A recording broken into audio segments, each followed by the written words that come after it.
میں یہ بھی بات آپ کو بتلانا چاہتا ہوں، 1952 کے اندر ہمارے غزالی زماں راضی دوران سیدی و مرشدی آقائی مولائی سیدنا مولانا الشاہ احمد سعید کاظمی رحمۃ اللہ تعالی علیہ نے قرارداد جو 1952 کے اندر قومی اسمبلی کے جب آپ وہ مسلم لیگ جو قائد اعظم محمد علی جناح نے بنائی تھی، ملتان کے صدر تھے، انہوں نے درخواست لکھ کر کے، قرارداد لکھ کر کے اسمبلی میں پیش کرنے چاہی، وہی قرارداد گھومتے گھومتے گھومتے گھومتے 1974 کی وہ تاریخ آئی، 30 جون 1974 کے اندر وہی قرارداد علامہ شاہ نورانی صدیقی علیہ رحمہ نے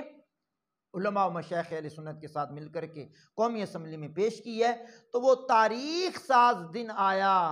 7 ستمبر 1974 کا، کہ جب قومی اسمبلی نے یہ فیصلہ کیا، قرآن کے دلائل سن کر، حدیث کے دلائل سن کر، علماء و مشائخ کے قرآن و حدیث کے مطابق دلائل سن کر، حضور کی خاتمیت کے دلائل سن کر کے انہوں نے یہ فرمان جاری کیا کہ قادیانی غیر مسلم ہے، قادیانی کوئی مسلمانوں کا مذہب نہیں ہے، قادیانی اسلام سے خارج الگ ایک مذہب ہے، تو نہ ان کو تبلیغ کرنے کی اجازت ہوگی، نہ ان کو مسلمانوں کی طرح مسجدیں بنانے کی اجازت ہوگی، نہ ہی یہ مسلمانوں کے شعار کو اپنا سکیں گے۔